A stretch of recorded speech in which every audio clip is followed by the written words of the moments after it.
आप देख रहे हैं आपका हमारा अपना एक्शन यूट्यूब चैनल। दोस्तों हमें यूं ही अपना प्यार दिखाते रहें और चैनल को लाइक शेयर जरूर करें भाई। तो वीडियो अच्छी लगे, हमारी डिस्कशन अच्छी लगे, कंटेंट अच्छा लगे तो लाइक शेयर ज़रूर बनता है। तो चलते हैं, मेरे साहब की कन्वर्सेशन हो रही है तो वीडियो बड़ी शानदार आएगी। सामने भी मेजर है, इंटरव्यू करने वाला भी मेजर है। तो देखते हैं पहले वीडियो, फिर इस पर करते हैं अपनी बात।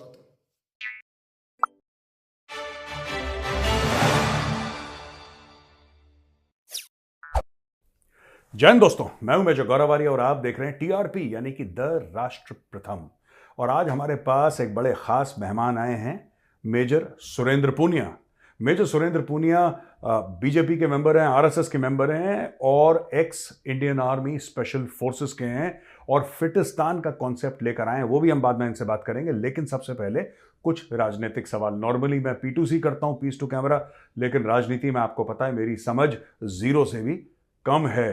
तो मेजर पूनिया, बहुत बहुत स्वागत है आपका। जय हिंद सर। जय हिंद दोस्त। मेरा सौभाग्य है कि आज मैं आपके सामने बैठा हूं। अरे हमारा सौभाग्य आप आए और बड़ा अच्छा लगा।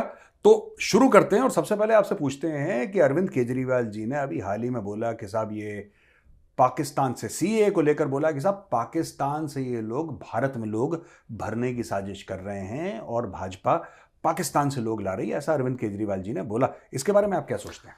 सर मैं आपको एक चीज़ बताना चाहूँगा कि जो सीए कानून है ये पहले तो इंडियन नागरिकों से इसका कोई मतलब नहीं है।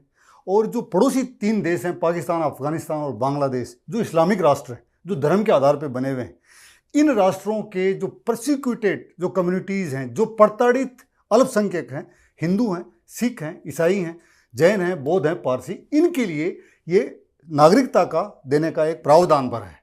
अरविंद केजरीवाल जो ये कह रहा है कि पाकिस्तान से हम नागरिक लाके हिंदुस्तान में भरना चाहते हैं।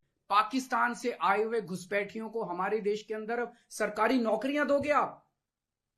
अरविंद केजरीवाल ये नहीं बता रहा है कि दिल्ली के चौक में, दिल्ली के दिल में लाके इसने म्यांमार से जो रोहिंग्या हैं उनको लाके बसा रखा है। उनको राशन कार्ड, उनको बिजली के कनेक्शन, पानी के कनेक्शन, छत, सब कुछ इसने दे रखा है। उनके बारे में ये आदमी बोलता नहीं। और रोहिंग्या सर कौन आपको पता ही है?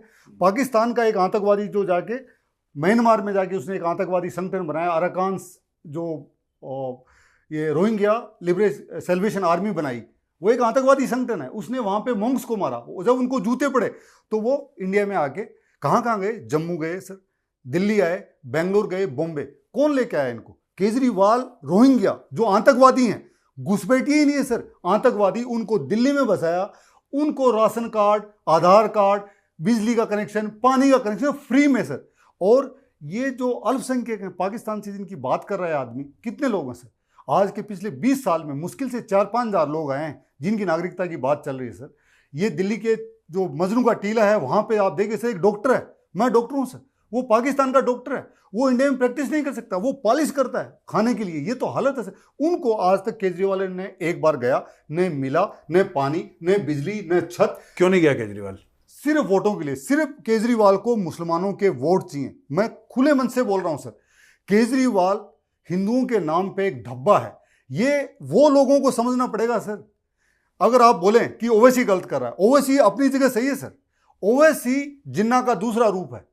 जो जिन्ना जिस चीज को रिप्रेजेंट करता है कि 2 देश, तो ओवैसी चाहता है कि पाकिस्तान की तरह जैसे तोड़ा था वैसे हिंदुस्तान को दोबारा तोड़ा जाए। अगर नहीं तोड़ पाए तो हिंदुस्तान को एक इस्लामिक राष्ट्र बनाया जाए। वो गाजा के लिए लड़ता है सर, पार्लियामेंट में लड़ता है, पार्लियामेंट से बाहर लड़ता है, मीटिंगों में लड़ता है, धरनों में लड़ता है। लेकिन हमारे लोग जो हिंदू धर्म में पैदा हुए, हिंदुओं के वोट लेके हिंदुओं के ही खिलाफ, ये कैसे लोग हैं? केजरीवाल है, ममता बनर्जी है, जो डीएमके वाले, जो लेफ्ट वाले हैं। डीएमके वाला बोलता है सनातन धर्म खत्म करना। अच्छा, ममता बनर्जी और अपने जो विजयन साहब हैं, केरला के जो चीफ मिनिस्टर हैं, केरला के चीफ मिनिस्टर, मुझे तो बड़ा आश्चर्य हुआ जब उन्होंने बोला कि केरला में मैं लागू नहीं होने दूंगा। उसका केरला, मध्य प्रदेश, उत्तर प्रदेश, हरियाणा, पंजाब से क्या लेने दे रहे हैं? लेना देना ही सर। ये लोगों को क्यों बोल रहे हैं कि मैं केरला में नहीं होने दूंगा? सर किस लिए, मैं आपको बता दूं। पहले अंग्रेजों ने केरला में हिंदुओं को दबाने के लिए मुसलमानों को आगे बढ़ाया। फिर जब अंग्रेज चले गए तो कांग्रेस आई। कांग्रेस ने भी जिंदगी भर यही किया। उसी की वजह से कांग्रेस का आज ये हाल है। अपीजमेंट पॉलिसी, तुष्टिकरण, मुसलमानों को सब कुछ दिया जाए। फिर लेफ्टिस्ट। सर ये लेफ्टिस्ट वही लोग हैं। आप तो फौजी हैं सर, और आपकी पलटन ने 62-71 लड़ी है आपकी पलटन। आपको पता ही होगा सर, जो केरला का एक पुराना कम्युनिस्ट लीडर था अच्युतानंदन, वो जब सीएम बाद में बना उस समय वो महामंत्री या कुछ था लेफ्टिस्ट पार्टी सीपीआई का। जब 62 की लड़ाई हुई तो उसने अपना खून दिया और क्या कहा कि चाइनीज सोल्जर्स के लिए जितने कैडर है वो खून देंगे और ईस्ट के तरह से जो ईस्टर्न जो अपने स्टेट है वहां से हम चाइना में ये मैंने कहानी पढ़ी भी है सर, और मैंने सुनी भी है। ये लोग बोल रहे हैं कि सीए का इनका तो पहले तो मतलब ही जैसे आपने बताया कि कुछ अधिकार सेंट्रल गवर्नमेंट के हैं, संघ की सूची में आते हैं, नागरिकता का कानून, देश की सुरक्षा का कानून, देश की करेंसी, ये सब संघ के विषय हैं, सेंटर के विषय हैं। इनके पास विषय है लॉ एंड ऑर्डर। और सर ममता बनर्जी जो बोल रही है लॉ एंड ऑर्डर, आप लोगों को पता है संदेश खाली में क्या किया गया? संदेश खाली में 5-6 हजार हिंदू महिलाओं के साथ जो बांग्लादेश से घुसपैठ है, जिसको इन्होंने नागरिकता दी, उसको अपना लाडला बेटा बना रखा है, सांझा को। जस्ट इमेजिन सर, मैं आपके चैनल के माध्यम से सारे हिंदुओं को पूछना चाहता हूं कि जिस लड़की की आज शादी हो उसके पति के सामने अगर उसकी वाइफ को ले जाएं, उसके सामने बलात्कार करें, क्या बीतती होगी सर उन परिवारों के अंदर? वो हिंदू महिला है, वो महिला है सर, ममता बनर्जी एक महिला है, उसके बावजूद ये वही ममता बनर्जी है सर। 2003 में पार्लियामेंट के अंदर इसने जो लोकसभा अध्यक्ष थे उनके मुंह पे इसने पेपर मारे, इसने कहा कि बांग्लादेश से जो घुसपैठिए आ रहे हैं उनको रोका जाए, अगर नहीं, और रोने लग गई थी ये। और आज वही ममता बनर्जी, मुझे ऐसा लगता है, और पता नहीं कितना सच असल, ऐसा कौन आदमी करता है? शायद ममता बनर्जी ने कहीं छुप के शायद धर्म परिवर्तन तो नहीं कर लिया है कि जो बांग्लादेश के और जो म्यांमार के जो ये रोहिंग्या हैं, जो घुसपैठिए हैं, या पाकिस्तान के जो मौलवी मुल्ले हैं, उनके लिए इनका दिल धड़कता है। और बंगाल और केरला सर, अगर सरकार ने सही टाइम पे स्टेप नहीं उठाया तो आपने कश्मीर का हालत देखा था सर, क्या हुआ था कश्मीरी पंडितों के साथ। ठीक बंगाल और केरला में हिंदुओं के साथ और जो बाकी माइनॉरिटीज हैं, चाहे सिख हों, चाहे पारसी हों, चाहे जैन बुद्ध हों, सबके साथ यही होने वाला है सर वहाँ। ये आतंक का एक नया रूप बंगाल और केरला में विजन साहब और ममता दीदी ये कर रहे हैं। ये वोटों के नाम पे इन्होंने बेच दिया सर, अपना ईमान धर्म सब कुछ बेच दिया सर। अच्छा एक बात बताइए मेजर पूनिया, मेरी आपसे बात हो रही है, मैं ये जानना चाहता हूँ, सीए के ऊपर एक और बात करना चाहता हूँ। कई लोग ये कह रहे हैं कि साहब आपने ये मुसलमानों के खिलाफ है। क्यों बोल रहे हैं खिलाफ? वो कह रहे हैं कि आपने वहाँ पे जो माइनॉरिटीज़ हैं, जो पाकिस्तान, बांग्लादेश, अफगानिस्तान में जो माइनॉरिटीज़ हैं, चाहे हिंदू हों, सिख हों, एक्सेट्रा एक्सेट्रा, जितनी भी हैं, उनको तो आपने परमिट कर दिया, लेकिन आपने वहाँ के मुसलमानों को परमिट नहीं करा भारत आने के लिए। तो मुझे बड़ी अजीब सी बात लगी कि यार धर्म के नाम पे एक बार देश बन गया, पाकिस्तान अलग हो गया, फिर क्या मैटर? ये ज़रा समझाइए, मुझे समझ में नहीं आया। सर एक चीज़ बताओ कि यहाँ पे नागरिकता अल्पसंख्यकों को देने की बात की गई है, और ये केजरीवाल, अखिलेश यादव, ममता बनर्जी, विजयन, जितने भी और लेफ्ट लिबरल पूरा जो गैंग है, ये कह रहा है कि पाकिस्तान में मौजूद मुसलमान हैं या अफगानिस्तान या बांग्लादेश, उन मुसलमानों को भारत की नागरिकता दी जाए। भाई इनका क्या मतलब, क्या रिश्तेदारी है उनके साथ? क्या रिश्तेदारी है? अगर रिश्तेदारी है तो उधर जाओ आप, अगर रिश्तेदारी नहीं है तो हिंदुस्तान में रहो आराम से, जैसे आप मैं रह रहे हैं। यही तो ना सर। दूसरा ये इनका एक जो तर्क आपको पता होगा सर, ये बोल रहे हैं अहमदिया और सियाओं के साथ पाकिस्तान में उनको बहुत प्रताड़ित किया जा रहा है। सर अहमदिया और सिया कौन थे? जब हिंदुस्तान का टुकड़ा किया गया तो बंगाल में ये सिया लोग ही थे जिन्होंने सबसे ज्यादा मांग उठाई थी कि धर्म के नाम पे हमें एक नया मुल्क चाहिए। ये वही तो लोग थे ना। तो क्या उन्हीं लोगों को वापस लाके हमारे सिर पे बैठाएं? अहमदिया कौन है सर? पाकिस्तान में जो न्यूक्लियर बॉम्ब बनाने वाला जो साइंटिस्ट है वो कौन है सर? अहमदिया ही है। पाकिस्तान का पहला विदेश मंत्री कौन था? वो भी अहमदिया ही था। तो क्या उन्हीं लोगों को लाके हमारे ऊपर फिर बैठाएं ताकि हिंदुस्तान के फिर टुकड़े करें? इनको और कुछ नहीं चाहिए सर, सिर्फ और सिर्फ वोट बैंक। जितनी भी पार्टियां हैं, इनको ये पता चल गया है कि हिंदू इनको जूत मारने वाले हैं, और अब सर समझ में आ गया है सबको। मोदी जी 400 की बात कर रहे हैं। अगर मैं फौजी भाषा में कहूँ तो मैं तो कह रहा हूँ कि 545 में से 545 दे दो, ताकि ये आदमी इनकी सबकी रड़क निकाल दे, इनको इतना टाइट कर दे, इनकी औकात सामने आ जाए। और देश के सारे युवाओं को भी बोलना चाहूँगा सर कि ये लड़ाई आपकी मेरी नहीं है। हम फौजी आतंकवादियों से लड़ सकते हैं, लेकिन उन लोगों से सिस्टम में जो माइक पकड़ के लड़ रहा है, यानी जो नेता लोग हैं, आपके वोट लेके सर, आपके वोट लेके आपको ही कुचल रहे हैं, आपको ही कुचल रहे हैं सर। वक्फ बोर्ड का कानून आपको पता ही है। अगर वक्फ वाले आज आके आपके चरण के फॉर्म के अंदर बोल दें कि मेजर गोरा और की जगह नहीं है, ये हमारी है, तो सर आपको एक्सप्लेनेशन देना पड़ेगा कि भाई मेरी है, ये लो कागज लो। अगर आपने 2 दिन नहीं दिया तो तीसरे दिन वो आगे बैठ जाएंगे यहाँ पे। ये कैसी राजनीति है सर? ये कांग्रेस ने हिंदुओं को इस देश में बहुसंख्यक होने के बावजूद दूसरे तीसरे दर्जे का नागरिक बना दिया सर। और मुझे ऐसा लगता है मेजर पूनिया कि हिंदू की लड़ाई हर समय बराबरी की थी। मुझे नहीं लगता कि किसी भी हिंदू माँ बाप ने अपने बेटे को ये बोला होगा, बेटी को ये बोला होगा कि हम किसी और धर्म से सुपीरियर हैं। मैंने तो आज तक नहीं सुना, कभी नहीं, हमने आज तक नहीं बोला, कभी ना नहीं। हम किसी से सुपीरियर होने में इंटरेस्टेड हैं, कोई ना हमें interest कोई दो कौड़ी की रुचि है कि हम आपसे बड़े हैं, कि हम स्वर्ग में जाएंगे तुम नर्क में जाओगे, हम जन्नत में जाएंगे तुम, वो कंसेप्ट है ही नहीं। पहली चीज। अब मैं आपसे एक बात करना चाहता हूं, मैं आपको ले जाना चाहता हूं बहुत दूर, हजारों किलोमीटर दूर, इजराइल और हमास की लड़ाई में। हमास ने अटैक करा, इजराइल ने जवाब दिया। एक बड़ी अजीब सी चीज हो गई। अजीब सी चीज यह हो गई कि इजराइल ने जब अटैक करा तो दुनिया इकट्ठा हो गई कि नहीं, पैलेस्टीनियन मारे जा रहे हैं। चलिए मारे तो जा ही रहे हैं, वहां पे बमबारी हो रही तो मर तो रहे हैं लोग, लेकिन सऊदी अरब ने यमन में 3 लाख लोग मार दिए, किसी ने चू नहीं करी। राइट। मेरा ये प्रॉब्लम है इस पूरे, आपने सुना होगा वो केरल में एक कोई मुस्लिम गठबंधन का एक यूथ लीडर था, उसने हमास के लीडर से बोला कि आप स्पीच दो आके। ये हमास, देखिए एक तो है कि पैलेस्टीन, एक है प्रॉपर हमास टेररिस्ट ग्रुप। आप प्रॉपर हमास का सपोर्ट कैसे यहां पे लोग कर रहे हैं, मुझे ये साफ समझ में नहीं आ रही बात। सर आप फौजी हैं, हमास तो बहुत दूर की बात है। उससे पहले सर आपको पता है कि जब बुरहान वानी को ठोका गया था, आपने सबसे पहले आप टीवी पे आके आपने उसका पोस्टमार्टम किया था, आपको याद होगा सर। उसके बाद में याकूब मेनन, सर याकूब मेनन कौन था जिसने बम्बई के धमाके किए, कितने निर्दोष लोग मारे गए। उस आदमी के जनाजे में लाखों लोग खड़े हो गए, लाखों लोग खड़े हुए इसी देश के। बॉम्बे के अंदर से जो अमर जवान ज्योति के ऊपर कैसे लोगों ने लात मारी, आपको याद ही होगा सर, इसी देश के लोग हैं। सर अफजल गुरु जिसने पार्लियामेंट पे अटैक किया, उसका केस कौन लड़ता है, इसी देश के लोग लड़ते हैं सर। हमास जो टेररिस्ट ऑर्गेनाइजेशन है, उसके बंदे को बुला के इंडिया के अंदर उसका लाइव स्पीच करवा दिया, और फिर ये कहते हैं कि ये भारत देश किसके बाप का है, ये जमीन किसके बाप की है।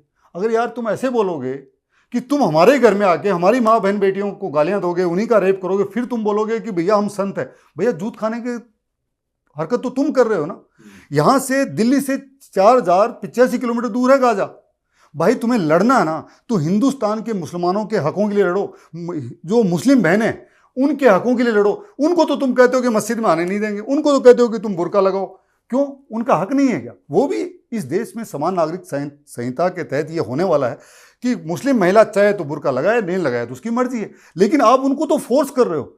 और आप बात कर रहे हो हमास की, आप बात कर रहे हो गाजा की, आप बात कर रहे हो पाकिस्तान के बुरहान जो पाकिस्तान के लिए लड़ रहे हैं, इन रोहिंग्या की। सर रोहिंग्याओं के लिए ये नारे लगाते हैं, छाती पीटते हैं, फतवा जारी करते हैं। अगर हिम्मत है तो चीन के अंदर जो मुसलमानों के साथ हो रहा है, आज तक मैंने हिंदुस्तान में एक भी किसी मौलवी को या अपना जो ओवैसी गैंग है या कोई भी जो लिबरल है या अरफा बर्फा जितना भी ये गैंग है पूरा लिबरल, रवीश कुमार, इन्होंने आज तक चीन में मुसलमानों के साथ क्या किया जा रहा है, जिनको दाढ़ी नहीं रखने दी जा रही है, जिनको पजामा छोटा नहीं पहनने दिया जा रहा है, जिनको नमाज नहीं पढ़ने दी जा रही है, जिनको नई मस्जिद नहीं बनाने दी जा रही है, जिनको नाम भी मोहम्मद नहीं रखने दिया जा रहा है, उनकी कुरान चेंज कर दी। बताओ। कुरान वो कह रहे हैं उसमें चाइनीज कैरेक्टर कोई है नहीं, इसमें सारे अरबी हैं। सारे अरबी कैसे हो सकते हैं, इसमें 2-3 चाइनीज डालो, जस्ट इमेजिन। अच्छा सुनिए, ये मैंने आपकी बात समझ ली। आपका बेसिकली कहना है जो मैं बार बार कहता हूं ना कि किले के दरवाजे अंदर से खुलते हैं, ये बिल्कुल। तो यहाँ पे हमारे देश में, और इसमें कई लोग हैं जो कि हिंदू भी हैं, मुसलमान भी हैं और धर्मों के भी हैं, जो बीच बीच में लेफ्ट लिबरल वगैरह ना, इसमें कोई मतलब सभी लोग शामिल हैं। अच्छा ये बड़ा देश से गद्दारी बड़ा एक सेक्युलर कॉन्सेप्ट है, इसमें सभी इक्वल हैं, इसमें कोई भेदभाव नहीं है, सभी मिलजुला के कर रहे हैं गद्दारी यहाँ पे। अच्छा एक बात बताइए ना, अभी सीएए से मुझे नहीं लगता कि सीएए से इतनी प्रॉब्लम है, असली जो दर्द है वो एनआरसी का है। मैं सही बताऊं? बिल्कुल, आपने सही जगह आपने मार दिया। असली दर्द एनआरसी का है ना, उसका है। अब एक बात, मेरा सवाल ये है आपसे मेजर पूनिया कि देखो साफ सीधी बात, एनआरसी का एक लेवल अमेरिका ने भी इंप्लीमेंट करा। अमेरिका कहता है कि वापस भेजो ये जितने भी मैक्सिको से आए हैं, सिटीजन्स रहने चाहिए। यूके ने रवांडा के साथ 250 मिलियन पाउंड्स दिए कि हम यहां से इलीगल इमिग्रेंट्स भेज रहे हैं सीधा अफ्रीका जाओ, थैंक यू। पाकिस्तान ने 1.7 मिलियन यानी कि 17 लाख अफगानियों को बाहर निकाल दिया, अभी निकाले, 2-3 महीने पहले गेट आउट कर दिया उनको। सब लोग कर सकते हैं, भारत करेगा तो इस्लामोफोबिया है, ये क्या चक्कर है? सर भारत को इन्होंने धर्मशाला समझ रखा है। आपको पता है सर धर्मशाला का कॉन्सेप्ट दोस्तों, धर्मशाला वो होती है कि आने जाने वाला कोई भी रह सकता है, आके खाए पिए गंदगी करे और बिना रुपया किराया दिए हुए वहां से कट ले। तो सर इन्होंने ये कॉन्सेप्ट भारत का बना रखा है कि भारत में चाहे कोई भी आके रह जाए, चाहे रोहिंग्या आ जाए, चाहे बांग्लादेशी आ जाए, कोई भी आ जाए, कोई इश्यू नहीं है। लेकिन अगर भारत का नागरिक कहीं बाहर चला जाए तो ये तूफान मचा देंगे, दूसरे देश कुछ करेंगे उनके ऊपर मुंह नहीं खोलेंगे सर। एक ही इसका कॉन्सेप्ट है सर, वोट बैंक, कि हमें सत्ता हासिल करने के लिए मुसलमानों के वोट चाहिए। सर आप बताओ, राम तो सबके हैं, भगवान राम का मंदिर बना 500 साल 497 साल बाद में बना, है ना सर। राहुल गांधी को बुलाया गया, अब पहले तो पता नहीं राहुल गांधी का धर्म जात क्या है, शायद उसको भी नहीं पता, तो पूरे देश को नहीं, वो तो कन्फ्यूजन ही चल रहा है। लेकिन बाकी जितने लोग हैं, यादव हैं, अखिलेश यादव, भाई कृष्ण भगवान के वंश के ही है ना, लेकिन उनको बुलाया, वो गए नहीं सर, गए नहीं सर। मैं राहुल गांधी को वोट दे सकता हूं सर, एक शर्त पे, राहुल गांधी अखिलेश यादव आके पूरे देश में एक बार बोल दे कि भगवान राम का मंदिर वहीं था जहां आज बना है, और वो आतंकवादी बाबर ने अपने समलैंगिक साथी की याद में बनाया, और काशी विश्वनाथ में ज्ञानव्यापी मंदिर है, ये मस्जिद नहीं है, और जो मथुरा में जो ईदगाह वाला है कि वो कृष्ण जन्मभूमि है। मैं कह रहा हूं सर, इन सब का तो वोट मैं दूंगा सर, और आप भी दे देंगे, लेकिन एक कभी जिंदगी में मर जाए लोग, ये मुंह नहीं खोलेंगे। क्या इनको पता नहीं कि लोगों की भावना क्या है? क्या ये समझते नहीं हैं? इनके मन में कंफ्यूजन है, जानबूझ के कर रहे हैं? क्योंकि यही पॉलिटिक्स कर करके तो हार गए ये लोग, इनकी पार्टी डूब गई यही पॉलिटिक्स करते। कोई कोर्स करेक्शन वाला मामला नहीं है, मैप रीडिंग में कहते हैं ना, गलत पहुंच गए, कह रहा है दोबारा करो यार, दोबारा करो, कोई चाइना ग्राफ पेंसिल से। इनकी कोई चाइना ग्राफ पेंसिल नहीं है सर। बताऊं क्या है, एक चीज है सर, इसमें इनको एक चीज पता है कि हिंदू बेवकूफ है सर, इनको अभी भी ऐसा लगता है। अब हिंदू जाग रहा है सर देश का, पहले जब हम बच्चे थे तो हमें भी नहीं पता था कि हमारे साथ ये हो रहा है, लेकिन आज जब सोशल मीडिया आ गई, आज आपने चाणक्य फॉर्म या ये करा, ये बात देश के लाखों लोगों तक जाएगी, तो लोगों को समझ में आता है कि यार हमारा तो सी काट दिया इन्होंने, हमें तो पागल बना दिया इन लोगों ने। जब जब हिंदू जाग रहा है तो इनका ग्राफ नीचे आता जा रहा है। जिस दिन हिंदू पूरा देश का जाग जाएगा, ये नेस्तानाबूद हो जाएंगे, ये सब देश छोड़ के भाग जाएंगे। राहुल गांधी भाग जाएगा सर, उस वैसे भी थाईलैंड घूमता रहता है, इंग्लैंड घूमता रहता है, अमेरिका घूमता। क्यों भाग जाएगा? ऐसा क्यों कह रहे हो? क्यों भाग जाएगा वो? सर लोग झूठ मारेंगे ना सर, लोग छोड़ेंगे थोड़ा ना। जब सच्चाई सामने आ जाती है सर, तब जो झूठ का जो पुलिंदा है ना, वो एक सेकंड में गिर जाता है। झूठ का पुलिंदा तभी तक है जब तक लोगों को सच्चाई नहीं मालूम है। जिस दिन सच्चाई मालूम पड़ गई पूरे देश को, और धीमे धीमे हिंदू, और जो नई जनरेशन है, सोशल मीडिया का टाइम आ गया, आजकल हर चीज इनकी मालूम पड़ जाती है कि ये कर क्या रहे हैं। इन्होंने राम को काल्पनिक बताया सर, ये सुप्रीम कोर्ट में गए, ये राम मंदिर के प्राण प्रतिष्ठा में नहीं गए, और दूसरी जगह जाके जनेऊ डाल के और माथे पे तिलक लगा के बैठ जाते हैं, वो सीएए का विरोध करते हैं। केजरीवाल खुद बोल रहा है, केजरीवाल खुद कह रहा है ना कि पाकिस्तानियों से भर देंगे। कौन से पाकिस्तानियों से भर देंगे भाई? ये केजरीवाल वही है ना जिसने सर्जिकल स्ट्राइक के ऊपर सवाल किया था, कहा कि सबूत लाके दो। ये राहुल गांधी वही है ना कि सबूत लाके दो। सर सबूत किससे मांग रहे थे? भारत की सेना से। इस देश के अंदर सबसे क्रेडिबल इंस्टीट्यूशन, मैं छाती चौड़ी करके बोल सकता हूं कि हिंदुस्तान की आर्मी है, जिसमें आपने मैंने सर्व किया है, और इससे बढ़िया कोई इस देश में इंस्टीट्यूशन नहीं है। कोई बोले कि शायद हम बायस हैं, बायस हैं तो हैं, क्योंकि उसका रिकॉर्ड है सर 1947 से लेकर आज तक। उस इंस्टीट्यूशन से इन लोगों ने पाकिस्तान के स्पोक्स पर्सन बन के इन्होंने ये मांग की सबूत लाके दो। इससे बढ़िया तो है भाई साहब, राहुल बाबा केजरीवाल, आप जाके रावलपिंडी के जीएचक्यू में बैठ जाओ। पाकिस्तान की तो बात कर रहे हैं ना सर, चाइना की तो मांग कर रहे हैं ना। गलवान में क्या हुआ? कह रहे हैं कि हमारा इतना एरिया दबा दे। भाई या तो फौज की बात मान लो, अगर इसका मतलब फौज पे भरोसा नहीं है, चाइना पे भरोसा है तुम्हें, चाइना से जाके समझौता करते हैं सर। ये जाके सोरोस से मिलता है, ये विदेशों में जाके इंडिया की धज्जियां उड़ाता है। तो ऐसे लोग इस देश के शुभचिंतक कैसे हो सकते हैं? मुझे एक बात लगती है कि जो प्रभु श्री राम का सबूत मांग रहे हैं, तो उन्होंने इंडियन आर्मी से मांग लिया, तो कौन सी बड़ी बात करी?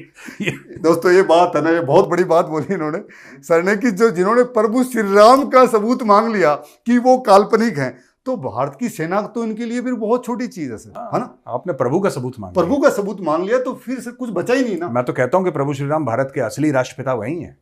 He is the father of the nation of India. दोस्तों जो गौरव सर ने एक चीज बोली है, जहां भी जिससे भी मिले आप, ये बात आप लोगों को कहिए कि इस देश के राष्ट्रपिता हैं वो प्रभु श्री राम है, प्रभु श्री राम है। और इस देश के जो मामा है वो प्रभु श्री कृष्ण है ना।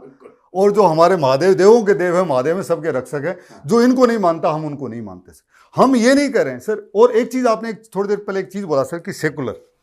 गौरव सर, सेकुलर का मतलब हिंदी में होता है धर्म निरपेक्ष।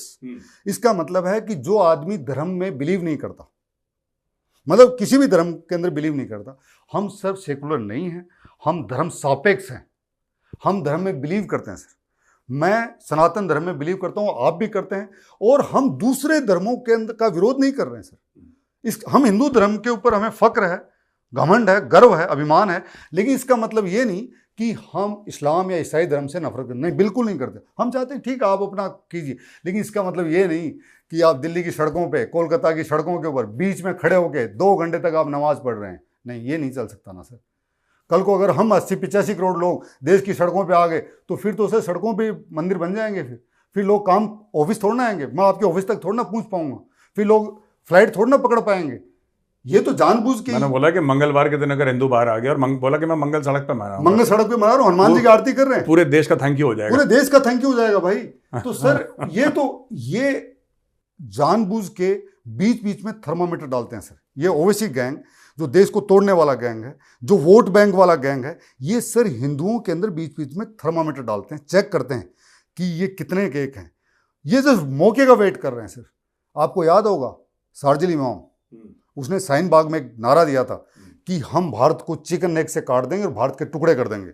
उस आदमी का केस किसने लड़ा सर? कपिल सिब्बल। कपिल सिब्बल कौन है सर? कांग्रेस का नेता।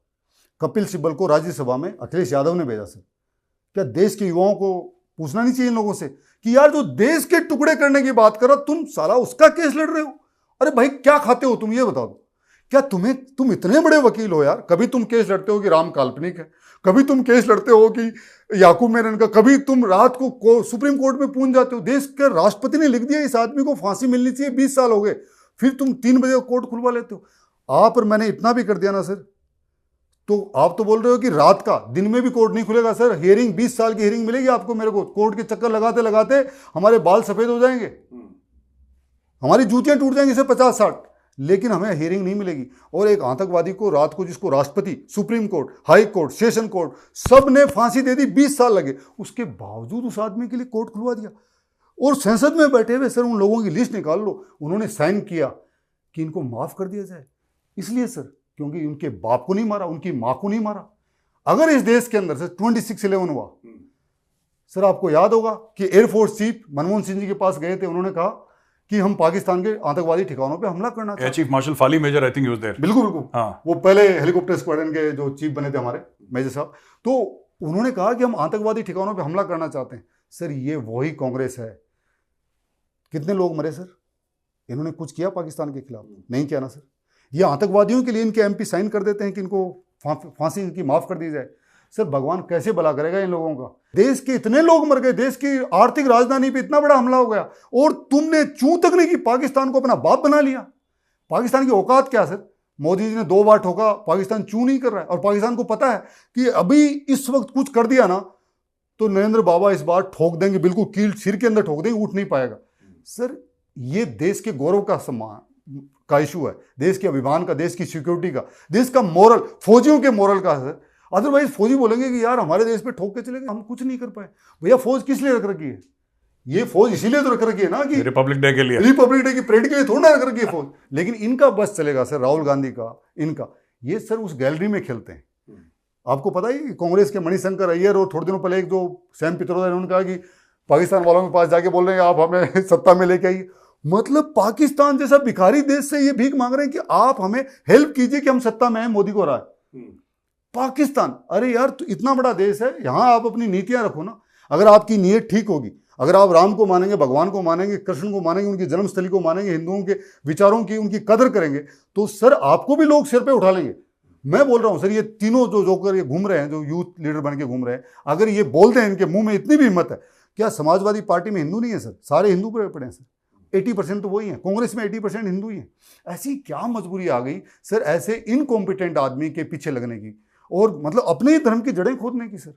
मतलब ये उससे सवाल नहीं पूछ सकते सर? क्या है सर राहुल गांधी, आप बताओ क्या है सर? आप अकेडमी में रहे हैं, आप अंदाज लगाओ उस समय के 20-22 साल के जो यंगस्टर आते थे, उनसे कंपेयर करके देख लीजिए किस चीज में, मतलब यार मेरा बैचमेट है राहुल गांधी कॉलेज का। ओह देखो भाई, राहुल गांधी यहाँ तक आया, उसमें सर का भी दोष है। इन्होंने कॉलेज में सॉर्ट आउट नहीं किया। स्टीफेंस कॉलेज में सर ने, इन्होंने और अर्नब ने सॉर्ट आउट नहीं किया। अर्नब ने उस बाद में टीवी चैनल पे एक इंटरव्यू लेके हिसाब बराबर कर दिया। अर्नब हिंदू का है। अच्छा, अर्नब हिंदू का है। हमारे बैच में ना 4-5 लोग हैं जो आप जान पहचान के हैं आपके। एक तो हमारे बैच का वो आनंद रंगनाथन, ओह रंगा इज माय बैचमेट। ओके, रंगा साइंस में था, वो पढ़ाई लिखाई वाला। पढ़ाई लिखाई वाला। एक राहुल गांधी मेरी क्लास का हिस्ट्री का। ठीक है, एक है इंग्लिश में बरखा दत्त। बरकत।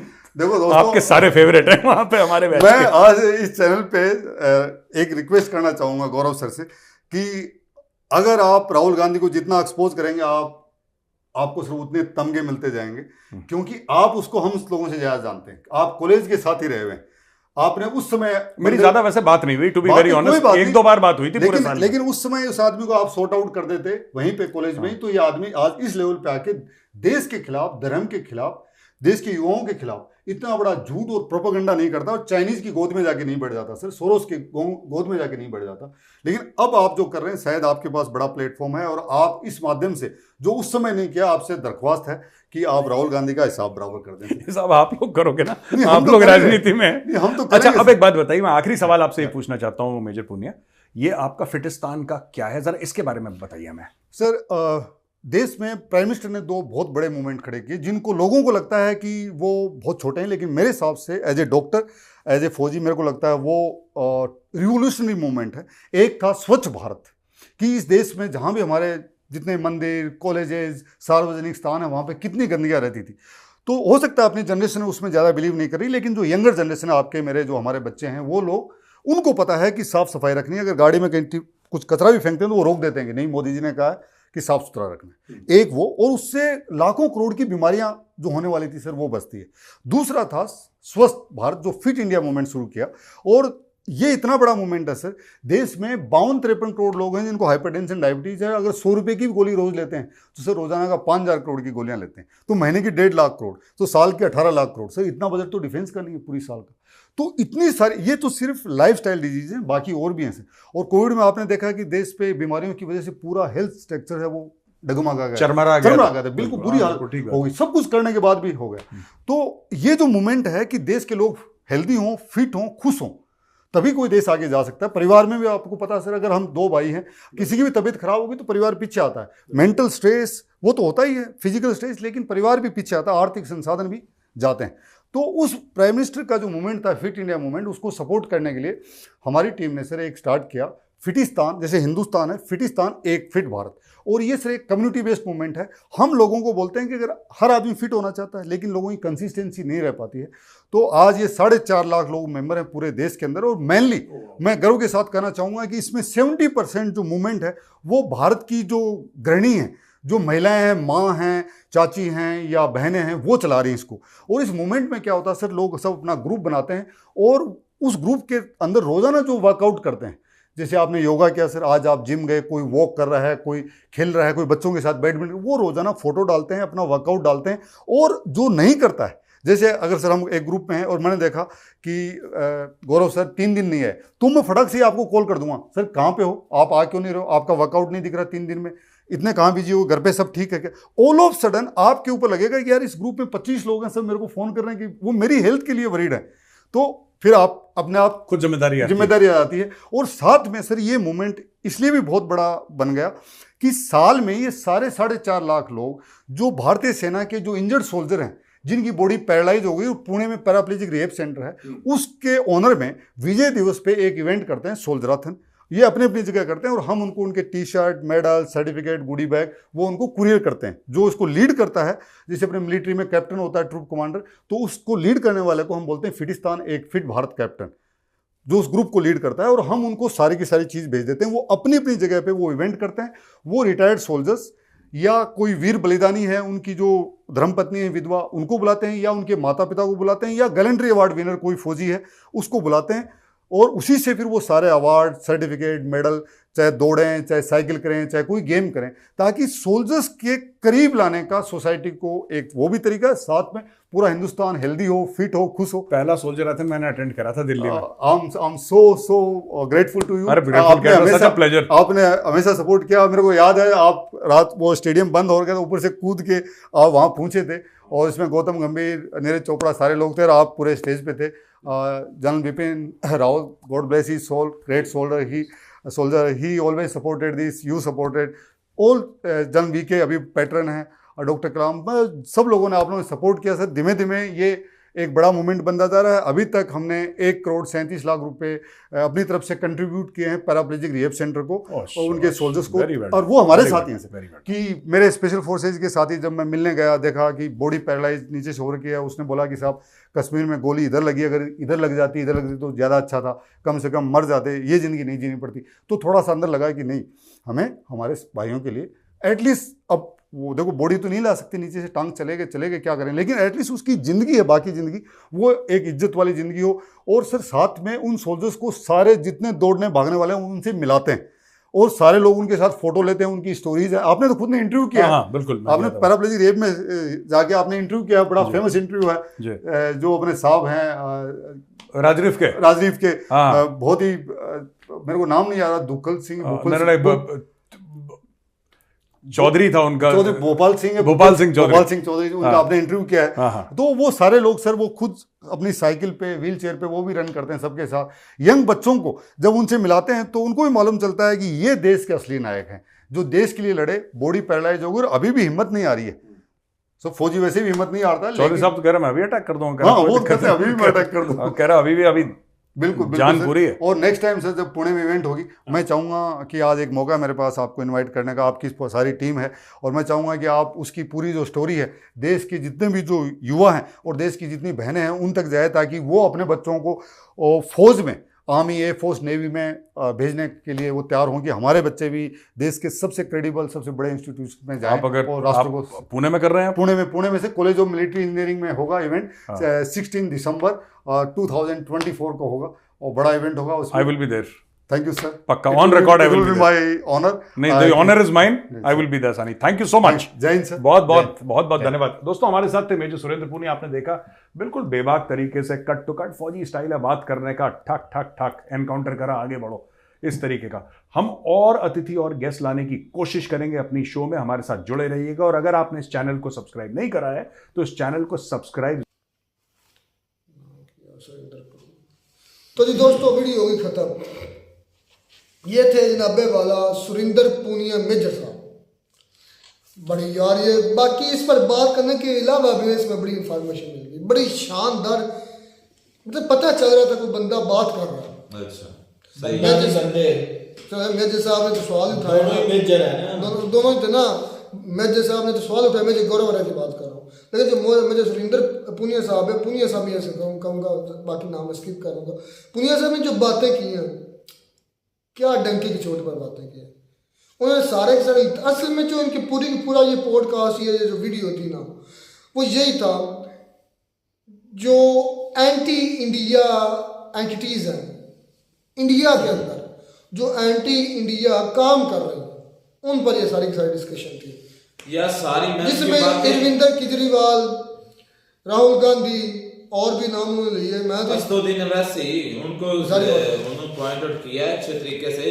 और मैं देखें कि जो अपने हक के लिए बोलता है उसको मैंने मेजर है, चलो जो भी है, बीजेपी का कारकुन भी है मेरे ख्याल से। हाँ, तो आरएसएस तो ये असदुद्दीन अवैसी पर जब बोले हैं ना, तो ये देखने के वो कहते थे कि ये मुल्क को तोड़ने वाले अफराद हैं, ये मुल्क को तोड़ेंगे, ये इस तरह करेंगे फलाम। यार मैंने उसकी आज तक कभी ये बात नहीं सुनी कि डायरेक्ट तो नहीं ना असदुद्दीन अवैसी साहब की। यार उसने सीएए पर भी बात की है, तो मैंने उसकी भी उसने इस बात की होती है कि उसका इस बात से लेना देना नहीं है, वो है ही मुसलमानों के लिए नहीं, वो तो इंडिया के लिए है ही नहीं। वो तो मेजर साहब भी कह रहे हैं, दूसरे मेजर नॉन मुस्लिम के लिए है, वो तो इंडिया के लिए है ही नहीं। वो तो 3 मुल्कों के लिए, उनके जो मिनोरिटीज हैं जहाँ पे उनको हकूक नहीं दिए या उनके जो हकूक पमाल किए जाते हैं उनके लिए, और वो भी पाकिस्तान है, बांग्लादेश है और अफगानिस्तान है। अच्छा, मैं ये बात नहीं करने वाला था, मैं उसकी जो उसने कहा है कि मुल्क तोड़ने वाले अफराद है, तोड़ने वाला गिरोह, उसकी मैंने बातें नहीं सुनी। चाहे ये ऐसा भी नहीं होता कि डायरेक्टली कोई नहीं कह सकता, लेकिन उसकी बातों से भी आज तक महसूस नहीं किया कि ऐसा लगा हो कि मतलब कि वो अपने मुल्क के लिए जो है ना खतरे का बायस बने। यार वो भी तो हिंदुस्तानी है, उतने हिंदुस्तानी जितना आप हैं, कि वो भी वहां पर ही पैदा हुए, आप भी वहां पर, उसका इतना कसूर है कि वो मुस्लिम और आप हिंदू हैं, आप हिंदू हैं तो आपका मुल्क ये ज्यादा हो गया। अगर वो बात करेगा तो वो बात करेगा तो इंडिया के हक में करे ना, इंडिया को तोड़ने वाली बात ना करे। इस पर सीए पर बोलने का उसका क्या क्यों मकसद? नहीं हक बनता उसका? कहता वो मुस्लिम के लिए आवाज नहीं उठाता, उसने उठाना उसका वो हक यार बनता, तो उसका वहां हक पर सही मुस्लिम है। कैसे आ जाता है? मुझे ये बात समझा दो आप रहमतुल्लाह, आपने पानी में यार हमने बात डाली की, हुई एक और मिनट मेरी रगड़ा बात बना सुने। दे। आप ये बता दो कि सीएए जो है इसमें है क्या, ये बता दो। मिनॉरिटीज की है, लेकिन इसके खिलाफ मुस्लिम की है। जब बात जब अमेरिका सपोर्ट कर रहा है इंडिया को कि उन्होंने ठीक किया है, वो जो मिनॉरिटीज उनको तहफ़्फ़ुज़ दे रहे हैं, तो दूसरे कंट्रीज को क्या मसला है? और जो अवैसी साहब हैं, चले मुसलमानों के अगर खिलाफ हो तो फिर उनकी आवाज उठाना पड़ता है। ये तो मुसलमानों के खिलाफ है ही नहीं। ये जो कानून आया है सीए, अच्छा वो यार ये तो आपने ये कहते हैं कि बात- citizenship मैंने मुल्क तोड़ने की कभी बात और नहीं। इतनी जब बात मुल्क में अगर कोई इजलास या कानूनी से इदारे बनाते हैं नाम है तो उसके खिलाफ क्यों जाता है? इस बात पर इतनी सी बात सीए पर जो है ना, ये इस वैसे साहब को मुल्क तोड़ या मुल्क दुश्मन है नहीं साबित कर सकते या नहीं कह अच्छा सकते। चले खैर आगे भी बहुत बातें हैं। मैं तुम्हें बात कहता हूँ, अब बात आती है बुरहान वानी पर। बुरहान वानी की जो बात की तो मेजर साहब को दूसरे मेजर जो है नहीं, मैं कहा कि बुरहान वानी को सपोर्ट करने वाले जो कि एक टेररिस्ट उन्होंने कहा कि वो था, उसको सपोर्ट करने वाले यही अच्छा अब यही लोग ये का बात मतलब ये सारे। वो इस तरह ही है, सेम उनकी कंडीशन दोनों की। बुरहान वानी कौन था?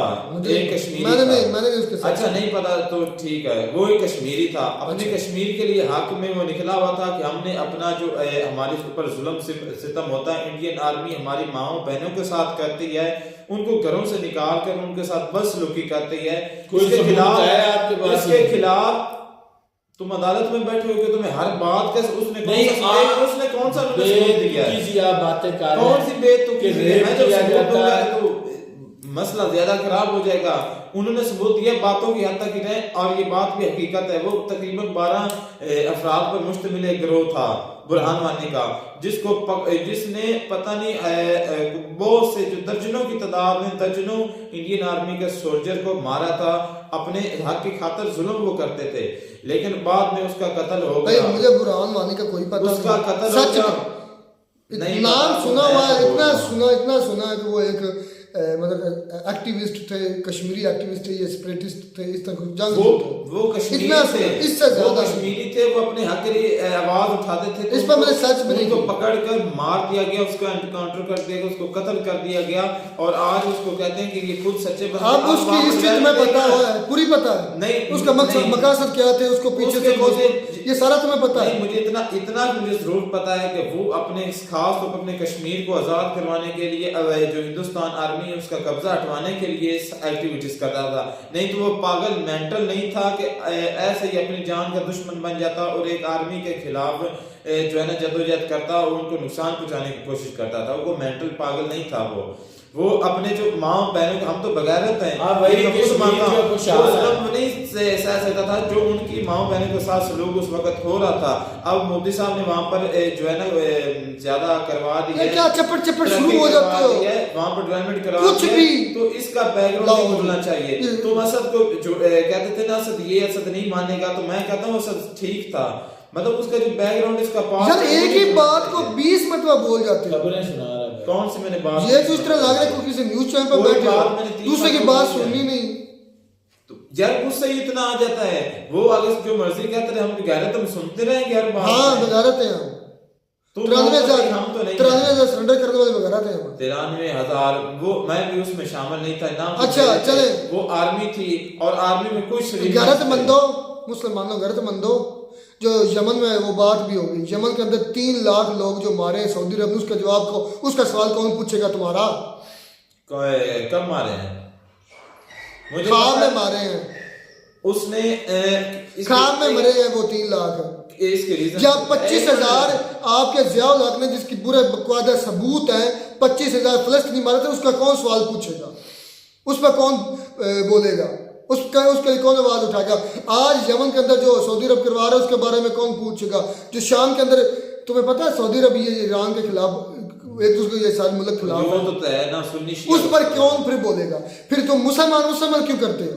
तो इस पर कौन बोलेगा जो 3 लाख यमन के अंदर लोग यार मारे? मैं को कत्ल गया कि मैं तो कश्मीर उसकी बात कर रहा हूँ। वो जो मेजर अच्छा, वो जो 3 लाख मरे थे वो मजलूम नहीं थे, पता नहीं मुझे इसका जब 25,000 जियाउल ने मारे थे वो मजलूम नहीं थे। हमारे पास प्रूफ है, मुझे वीडियो के बाद दिखा देना कि ये क्यों था। मतलब वो 2 मेजर जो है वो झूठ बोल रहे थे, मुझे तो गोली मारो मुझे छोड़ो तुम, वो झूठ बोल रहे 3 लाख लोग बोल रहे थे। मैं इस डिस्कशन पे इस पे कर रहा हूं। तुम इस पर डिस्कस कर रहे हो, कश्मीर कर रहे हो ना, उधर मुसलमान पर जुल्म होता था, उधर मुसलमान को ये होता था वो होता था, तुम रिकॉर्ड शुरू कर दिया। इस पर कौन बोलेगा? 3 लाख माए बहन बच्चे बूढ़े यंग सारे मारे गए, उस पर कौन बोलेगा भाई? अगर उन्होंने किया, मुझे पहली बात इसके बारे में उस पर इतना चिल्लाना था ना। गलत किया, बिल्कुल गलत किया, ऐसा नहीं करना चाहिए। उस पर आप इतने रिकॉर्ड शुरू करो, जो कार्रवाई इस पर पूरा रिकॉर्ड शुरू करो, जो कार्रवाई होनी चाहिए वो कार्रवाई करनी चाहिए। पाकिस्तान ने वाकई मतलब आर्मी ने ये जो उन्होंने किया है तो उसके खिलाफ एक कदम उठाना चाहिए। अच्छा, चाहे यूएसए किसी को भी जो जिसके पास ठीक है, उसको उठाना चाहिए। ठीक है। इंडिया के अंदर हमास के लीडर की वीडियो यानी कि कॉन्फ्रेंस करवाना, उधर उनके बात करवाना इंडिया के अंदर, क्या आपको लगता है सही किया उन्होंने? सही किया। केरला सिटी में मुझे पता है, मैंने वीडियो देखी थी, लाइव वीडियो चल रही थी और मुस्लिम और ये जो वीडियो क्रिएटर थे ना जब, तो वो कह रहे थे ये या नाक के नीचे ये मुसलमान ये क्या कर गए हैं केरला में, हम उनके खिलाफ हैं, हम उनको कहते हैं कि वो टेररिस्ट हैं और ये दूसरे मुस्लिम यहाँ पर देख रहे। अच्छा, मुसलमानों को नहीं पता कि वो टेररिस्ट हैं, सिर्फ जस्ट आप कोई 1 करोड़ जो ज्यादा अक्लमंद हैं उनको ही पता है कि ये टेररिस्ट हैं। 1 करोड़? अच्छा, उनको ही पता है कि ये मतलब टेररिस्ट है। वहां के मुसलमान है, उसी जमीन पर पैदा हुए, वहां के खाते हैं, वहां पे रहते हैं, वहां पे जीते हैं, वहां पे मरते हैं। वो उनको कहते हैं कि ये मजलूम है फलस्तीनी, लेकिन आप जो चंद एक ज्यादा जो ठीक हैं अच्छे हैं वो कहते हैं कि ये टेररिस्ट हैं फलस्तीनी। अच्छा, हमास के मनमोहन सिंह की भी बात आई कि जब 26/11 हुआ तो वो नाम बता रहे थे, मैं नाम भूल गया, वो गए, उन्होंने कहा कि हम जो है पाकिस्तान पर हमला है कि जो टेररिस्ट एंटिटीज पाकिस्तान के अंदर ग्रुप आ रहे हैं ना जहाँ से वहाँ हम स्ट्राइक्स करना चाहते हैं, तो मनमोहन सिंह ने आई थिंक इजाज़त नहीं दी होगी। तो क्या आपको लगता नहीं कि वो भी गलत हुआ था 26/11 भाई अजमल के साथ वाला उस ये पर भाई उसके बाद वो भी क्या है तो गलत है। 40 लोग मैं ख्याल में इंडियन आर्मी के लोग पाकिस्तान ने बाद में मान लिया था कि चलो। अजमल के साथ मारे गए। वीडियो काफी लंबी हो जानी है, मैं तुम्हें आराम से बता सकता हूँ। क्या जब अच्छा ये मेरी बात तुमने क्या ये नहीं कहना कि तुम शुरू हो गई या मेरी बात तुमने सुननी है। अच्छा ये एक मिनट मांगा करो मुख्तसर सा जवाब। यहाँ पर सोने नहीं आता, मैं यहाँ पर बात करने आता हूँ। मुझे बात करने का मौका दिया करें और बात मुझे करने दिया करें। जी जी आप तहरीरें शुरू हो जाते हैं अलग से लेके ये तक। जी जी जी मौका जो भी चले गए थे, फर्ज कर लें कि पाकिस्तान से जो टेररिस्ट गए थे उन्होंने वहां पर जो किया था वो गलत किया था, लेकिन उससे पहले देखें कि उन्होंने ऐसा किया क्यों था, उनको क्यों मजबूर किया गया, इसके पीछे वजह क्या थी। आप देखें ना उन्होंने किसकी वजह से किया था, किसको मजबूर किया उनको वहां पर अजमल पाकिस्तान के अंदर किसने मजबूर करने वाला जो था ना, अच्छा उसको मैं उसकी बात कर रहा हूँ। भाई बोल रहा है कि अजमल के साहब को किसने इस पे आमादा किया, किसने तैयार किया, ये हाँ जिसने आमादा किया था उसको जरूरत उसने क्या जो थी? भी किया उसने चवल मारी, चवल क्यों मारी थी? अजमल के साहब ने, मैं इसको फिर भी कह रहा हूँ कि गलत है, लेकिन उसके पीछे उन्होंने किया था कश्मीर में जो जुल्म से था, इसका बदला लेने के लिए उन्होंने मुंबई अटैक करवाए थे उस वक्त। तो कश्मीर जो में गलत है, मैं इसके हक में नहीं हूँ, लेकिन मैं तुम्हें वजह बता रहा हूँ, इस वजह से उन्होंने बदला लेने के लिए ये सब कुछ करवाया था उस वक्त। अच्छा बदला लेने का करवाया था। आप इंडिया कश्मीर का डेवलपमेंट करवा रहे, आप बदला लो, अपने कश्मीर में डेवलपमेंट करवाओ, अपने पाकिस्तान में भी डेवलपमेंट करवाओ, अब लो बदला। वो तो कभी बिल्कुल करवानी चाहिए, ऐसा बदला होता है। जंग की करनी है ना, जंग की करनी है, पीएम मोदी साहब की तरह करो। जब उन्होंने कहा था जंग करनी आओ करो हमसे, गुर्बत के खिलाफ, बेरोजगार के खिलाफ और खाने पीने के खिलाफ, इन चीजों के लिए तरक्की के लिए जंग करें। भाई बात है तुम्हारी, अगर वो कर रहे हैं ना करना चाहिए, ये हमारा हक है, हमारे कश्मीरी भाइयों का, हमारा भी, और ये जो कि हमसे छीना हुआ है पिछले 76 सालों से, और डेवलपमेंट वहां पर भी होनी चाहिए, इसके खिलाफ। चलें जी, खैर शानदार वीडियो, उम्मीद करते हैं वीडियो अच्छी लगी होगी। मिलते हैं नई वीडियो में नाटक साथ, तब तक दीजिए इजाजत, अल्लाह हाफ़िज़।